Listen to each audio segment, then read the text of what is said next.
नमस्कार दोस्तों, मैं नीरज सिंह राणा स्वागत करता हूं आपका शिखर क्लासेस उत्तरकाशी में।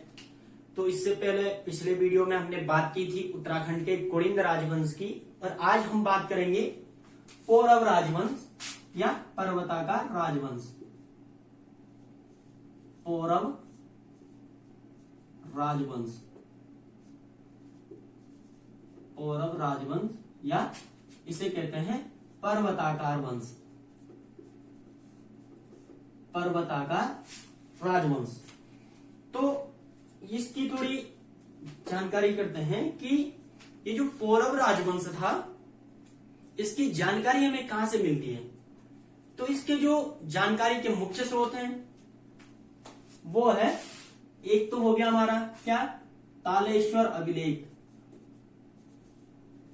तालेश्वर अभिलेख जो कि कहां है, अल्मोड़ा में। और इसकी अगर खोज की बात की जाए तो इसकी खोज 1915 में वाईके गुप्ता द्वारा की गई।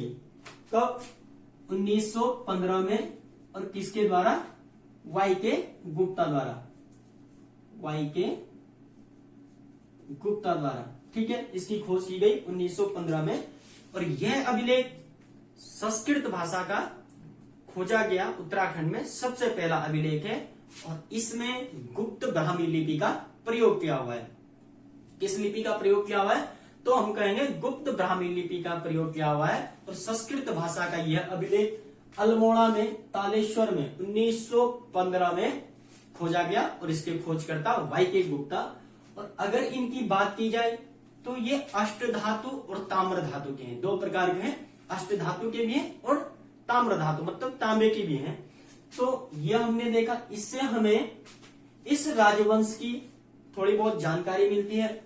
और दूसरा जो स्रोत है, जो विदेशी यात्री, चीनी यात्री था वेनसांग, जो हर्षवर्धन के शासनकाल में भारत आया था, तो उसने जो अपना यात्रा वृत्तांत लिखा था, सी युकी, जिसे उसने सी युकी के नाम से कहा था, यात्रा वृत्तांत इसका वेनसांग, इससे भी हमें पौरव राजवंश की जानकारी मिलती है। वेनसांग का यात्रा वृत्तांत, या इसे सी यू की कहा जाता है, सी यू की, वेनसांग का यात्रा वृत्तांत सी यू की। अब इससे क्या जानकारी मिलती है और इससे क्या जानकारी मिलती है? तो वेनसांग ने कहा था कि जब वेनसांग सर्वप्रथम उत्तराखंड में आया था, हर्षवर्धन की मृत्यु के बाद, हर्षवर्धन का शासनकाल 606 ईस्वी से और 647 माना जाता है। उसके पश्चात जब यह वेनसांग जो बौद्ध धर्म के प्रचार प्रसार के लिए भारत आया था, ये जब उत्तराखंड आया था तो ये सबसे पहले कहां पहुंचा था? मोयोलो। इसने कहा कि मैं सबसे पहले कहां पहुंचा? मोयोलो, जो कि इसने हरिद्वार के लिए प्रयोग किया है। मोयोलो, हरिद्वार के लिए मोयोलो शब्द का प्रयोग किया है। और जब ये मोयोलो पहुंचा तो इसने बताया है कि मोयोलो से 80 मील दूर एक बहुत बड़ा राजवंश था, जिसको इसने नाम दिया है पोलो कीमोपुलो। पोलो कीमोपुलो, पोलो कीमोपुलो, पोलो कीमोपुलो, जिसको ब्रह्मपुर के नाम से जाना जाता था। अब बात, डायरेक्ट क्वेश्चन आ सकता है कि ब्रह्मपुर के लिए वेनसांग ने किस शब्द का प्रयोग किया था? पोलो कीमोपुलो शब्द का प्रयोग किया था, जो कि पौरव राजवंश की राजधानी मानी जाती है। हर्षवर्धन के उत्तर काल में, जब हर्षवर्धन का काल खत्म हो गया था, तो उस टाइम पे उत्तराखंड में मुख्यतः जो बड़े बड़े राज्य थे वो तीन थे। एक तो था शत्रुघ्न नगर, जो कि कुड़िंदों की राजधानी थी, आज का जो सहारनपुर है, शत्रुघ्न नगर। एक था गोविसाण, जो कि आज का काशीपुर है। और एक था ब्रह्मपुर, कुमाऊं गढ़वाल का कुछ क्षेत्र। एक था ब्रह्मपुर, जिसके लिए पोलो कीमोपुलो का प्रयोग किया वेनसांग ने। और वेनसांग ने बताया कि जब मैं 80 मील दूर पोलो कीमोपुलो पहुंचा तो एक राजवंश था, जो बहुत बड़ा राज्य था, वो चारों ओर से पर्वतों से घिरा हुआ था। तो इसलिए इस राज्य को जो है पर्वताकार राज्य भी या पर्वताकार राजवंश भी कहा जाता है। पौरव राजवंश को। अब बात करते हैं ये जो तालेश्वर अभिलेख है 1915 में वाईके गुप्ता द्वारा जिसे खोजा गया है, इसमें हमें 5 राजाओं के नाम मिलते हैं। एक राजा का नाम मिलता है विष्णुवर्मन, विष्णुवर्मन, ठीक है। एक राजा का नाम मिलता है विष्णुवर्मन और दूसरे का नाम मिलता है वृषवर्मन, वृषवर्मन। एक तीसरे राजा का नाम मिलता है अग्निवर्मन,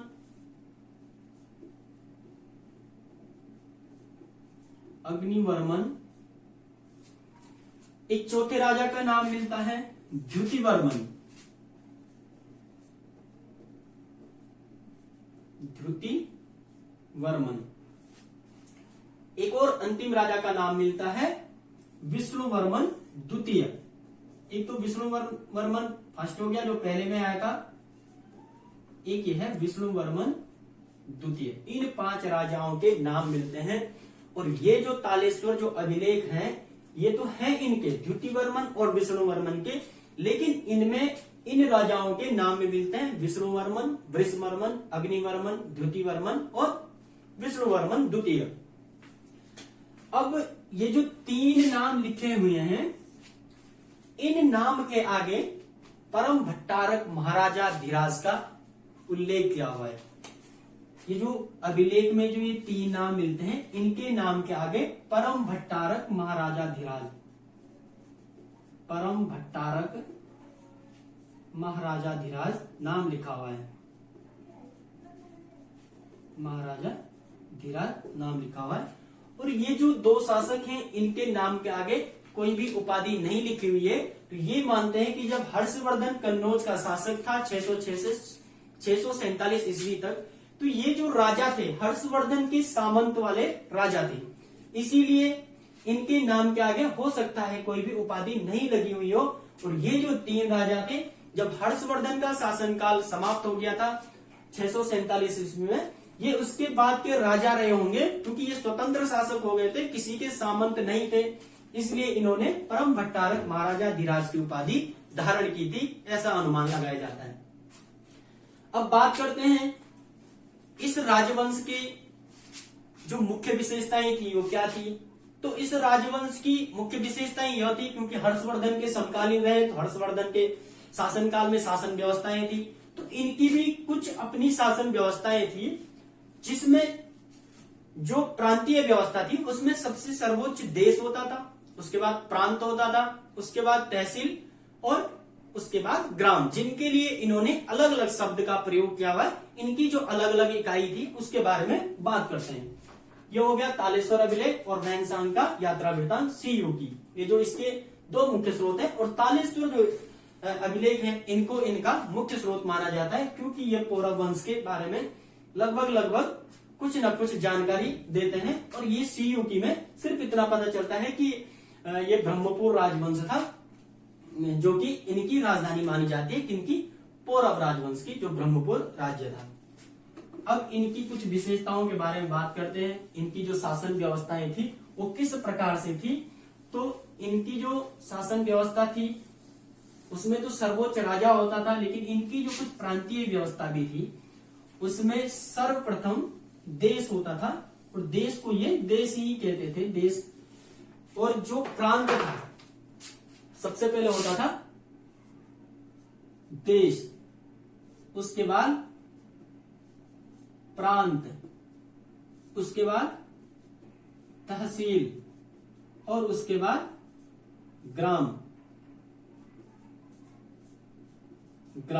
ये इनकी प्रांतीय व्यवस्था थी। देश को ये देश ही कहते थे, प्रांत को ये किस नाम से जानते थे, तो भुक्ति नाम से। जो इनकी प्रांत की इकाई थी वो क्या थी, भुक्ति। और जो तहसील थी, जैसा हमारा होता है ना, पहले देश होता है, तब राज्य होता है, तब जिला होता है, तब तहसील होता है, ब्लॉक होता है, फिर ग्राम होता है। तो इसी प्रकार इनकी भी व्यवस्थाएं थी, पहले देश था, उसके बाद भुक्ति जिसे प्रांत कहते हैं, और तहसील को ये पाठक कहते थे। सवाल आ सकता है कि जो पौरव वंश की तहसील की जो इकाई थी उसे किस नाम से जाना जाता था, तो पाठक। और जो ग्राम होता था उसे ग्रामक्ष पटलिक, ग्रामक्ष पटलिक के नाम से ग्राम को जाना जाता था। ठीक हो गया, ये जो इनकी प्रांतीय व्यवस्था थी। अब इनकी कुछ शासन व्यवस्थाएं भी थी। अपना एक मंत्रिमंडल था, मंत्रि परिषद था, जिसमें सर्वोच्च राजा होता था, जिसे राजान्यक कहते थे। सर्वोच्च जो मंत्रिमंडल का सर्वोच्च होता था उसे राजान्यक कहते थे। इसके बाद जो इसके नीचे होता था जैसे प्रधानमंत्री, उसे कहते थे अमात्य, और उसके भी नीचे जो होता था उसे कहते थे कुमारामात्य, जो राजा का वरिष्ठ पुत्र होता था, कुमारामात्य। इसके बाद आता है बलाध्यक्ष, जो सेना का प्रमुख होता था, बलाध्यक्ष। और इसके बाद आता है, पहले आ गया राजा, उसके बाद आ गया अमात्य, उसके बाद आ गया कुमारामात्य, और उसके बाद आता था बलाध्यक्ष, और बलाध्यक्ष के बाद आता था कारगिक। अब कारगिक कौन होता था? जो राजा को खबर देता था, सूचनाएं देता था, या राजा की सूचनाएं किसी अन्य तक पहुंचाता था, और किसी अन्य की सूचनाएं राजा तक पहुंचाता, राजा का जो खबरी था, तो उसे कहते थे कारगिक। और कारगिक के नीचे जो होता था उसे कहते थे दंडोपारिक, जैसे कि आज की पुलिस है, दंडोपासिक, दंडोपारिक, इस नाम से उनको जाना जाता था। तो प्रशासनिक व्यवस्था थी। सबसे पहला होता था राजान्यक, राजान्यक जो कि क्या होता था? राजा। ठीक हो गया। उसके बाद होता था अमात्य। क्या होता था? अमात्य मतलब पीएम, प्रधानमंत्री, प्राइम मिनिस्टर। उसके बाद आता था कुमारामात्य, कुमारामात्य जो कि राजा का वरिष्ठ पुत्र होता था, उसे कहते थे कुमारामात्य, कुमारामात्य जो कि अमात्य के बाद उसका पद था। इसके बाद आता था बलाध्यक्ष, बलाध्यक्ष जो सैन्य शक्ति का प्रमुख होता था या सेना नायक होता था, सेनापति होता था, उसे कहते थे बलाध्यक्ष, सैन्य प्रमुख। ठीक है, जो सैन्य प्रमुख होता था उसे कहते थे बलाध्यक्ष। और एक होता था कारगिक, कारगिक जो राजा को सूचना, जो राजा की सूचना का आदान प्रदान करता था, वो होता था कारगिक, सूचना नायक, जिसे कारगिक कहा जाता था। और एक होता था दंडोपासिक, पुलिस। ये इनकी प्रशासनिक व्यवस्था थी। और ये इनकी प्रांतीय व्यवस्था थी, जिसमें सर्वोच्च देश था, उसके बाद प्रांत जिसे भुक्ति के नाम से जाना जाता था, और उसके बाद आता था तहसील जिसे पाठक के नाम से जाना जाता था, और उसके बाद ग्रामक्ष पटलिक जिसे ग्राम कहा जाता था। और जो इनकी प्रशासनिक व्यवस्था थी, सर्वोच्च राजान्यक जो कि राजा था, अमात्य प्रधानमंत्री कह सकते हैं, कुमारामात्य जो राजा का वरिष्ठ पुत्र होता था उसे कुमारामात्य, और बलाध्यक्ष जो सैन्य प्रमुख होता था, जो सेनापति होता था, उसे बलाध्यक्ष कहते थे। और जो सूचना का आदान प्रदान करता था, राजा की सूचनाओं को कहीं और तक या अन्य तक पहुंचाता, उसे कारगिक कहा जाता था। और जो दंड देने के कार्य करते थे वो होते थे पुलिस, या उन्हें कहते थे दंडोपासिक कुछ। और जो राजा का जो राजमहल होता था उसे क्या कहते थे? कोर्ट। ये हो गया सबका। जो राजा का राजमहल होता था उसे कहते थे कोर्ट। राजमहल को क्या कहते थे? कोर्ट। राजमहल इसे कहते थे कोर्ट। और इसका जो रखवाली करने वाला होता था, या जो राजमहल का जो सुरक्षा गार्ड होता था, उसे कहते थे कोटाधिकरण। कोटाधिकरण। कोटाधिकरण कौन होता था? जो कोर्ट का रखवाला होता था, राजमहल का सुरक्षा गार्ड होता था। एक इसमें होता था प्रतिहार। प्रतिहार, अब ये क्या होता था? जो राजमहल का सुरक्षा गार्ड होता था उसे कोटाधिकरण कहते थे, और जो राज परिवार का सुरक्षा गार्ड होता था उसे प्रतिहार कहते थे। तो ये जो प्रतिहार था ये क्या था, राज परिवार का सुरक्षा गार्ड। ठीक है, एक और होता था कार्गिक, ये भागिक। भागिक जो होता था वो कौन होता था, जो कर वसूलने वाला अधिकारी होता था, भागिक।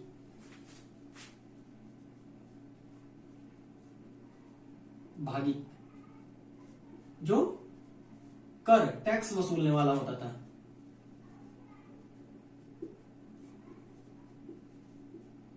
ठीक हो गया, जो भागिक होता था वो टैक्स वसूलने वाला होता था। तो मतलब डायरेक्ट क्वेश्चन बन सकता है कि जो पौरव राजवंश का जो कर वसूलने वाला अधिकारी था उसे किस नाम से जाना जाता था, तो उसे भागिक के नाम से जाना जाता था। और अभी कर की भी बात करेंगे, कर को ये लोग क्या कहते थे, भोग या भाग कहते थे, और कर वसूलने वाले अधिकारी को ये भागिक कहते थे। एक होता था सुपकारपति। सुपकारपति, अब ये सुपकारपति जो होता था ये वो व्यक्ति होता था जो राजा की भोजन की व्यवस्थाएं करता था, या राजा के लिए भोजन की जो व्यवस्था करता था उसे कहते थे सुपकारपति। भोजन की व्यवस्था, तो इसे कहते थे सुपकारपति। तो ये हमने कुछ पद देख लिए इनके कि किसको किस नाम से जाना जाता था। पौरव राजवंश की जो शासनिक और प्रशासनिक व्यवस्थाएं थी वो किस प्रकार की थी, यह हमने देख लिया। अब इनकी बात करते हैं कि जो इनका जो आय का स्रोत था वो क्या था। पौरव वंशीय जो राजा थे वो आय, जो उनकी स्रोत था एक आय का, वो क्या था, उनकी आय कैसे आती थी। तो इनकी जो आय थी वो सबसे प्रमुख थी भूमि कर, जो भूमि का टैक्स होता था। और जो टैक्स को ये लोग क्या कहते थे, भोग या भाग कहते थे। जो राजस्व होता था उसको ये भोग या भाग के नाम से जानते थे। तो इतना तो ये सबका हो गया। आगे बात करते हैं इनके आय की स्रोत की। ठीक हो गया, राजमहल हो गया, प्रतिहार हो गया, भागिक हो गया, सुपकारपति जो भोजन की व्यवस्था करता था, और राजान्यक हो गया, अमात्य हो गया, कुमार अमात्य, बलाध्यक्ष, और कार्गिक और दंडोपारी। अब बात करते हैं इनके आय की स्रोत की। इनके आय का जो स्रोत था वो क्या था, तो हमने अभी बात की कि इनकी जो आय का स्रोत था वो था भूमि कर। और भूमि कर कितना होता था, भूमि का 1/6 भाग इनका भूमि कर होता था। भूमि कर के रूप में ये ऐसे मुद्राएं नहीं लेते थे, भूमि का 1/6 भाग कर के रूप में लेते थे। और कर को ये लोग भाग या भोगिक कहते थे। स्रोत, आय के स्रोत है, आय के जो स्रोत थे वो क्या थे, भूमि कर। क्या था, भूमि कर या टैक्स। ठीक है, टैक्स। तो टैक्स को ये लोग क्या कहते थे, भाग या भोग। भाग या भोग। पूर्ववंशीय टैक्स को क्या कहते थे, भाग या भोग। और जो इसका अधिकारी होता था, जो कर वसूलने वाला अधिकारी होता था, इसे ये कहते थे भागिक। जैसे हमने अभी बात की थी, इसको कहते हैं भागिक। जो टैक्स वसूलने वाला अधिकारी होता था इसे भागिक कहा जाता था। और इनकी जो भूमि थी वो 2 प्रकार की भूमि होती थी। इन्होंने भूमि को 2 भागों में बांटा हुआ था। एक भूमि थी जिसको कहते थे केदार भूमि। केदार भूमि। एक दूसरी भूमि थी जिसे कहते थे सारी भूमि।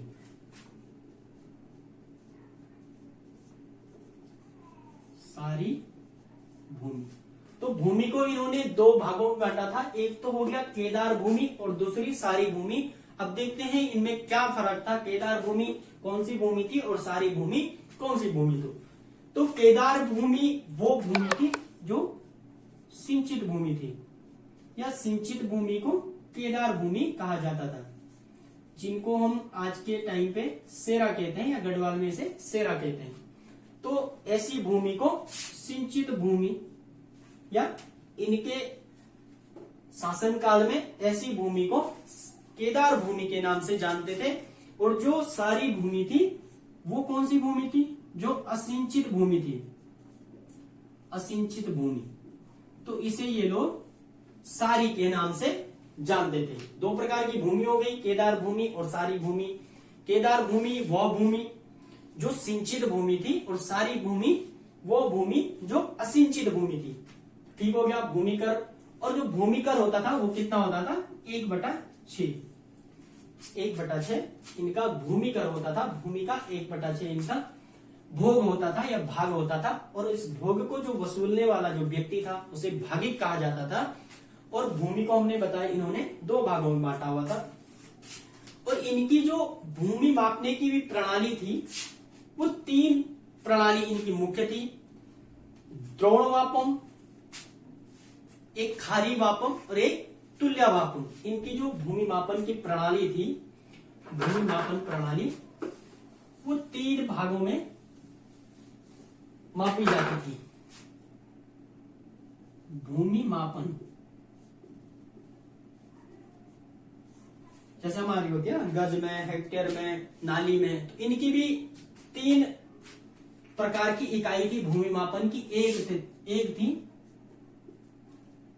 द्रोण वापम, एक जो भूमि थी वो भूमि मापन की इकाई थी वो थी खारी वापम, दूसरी थी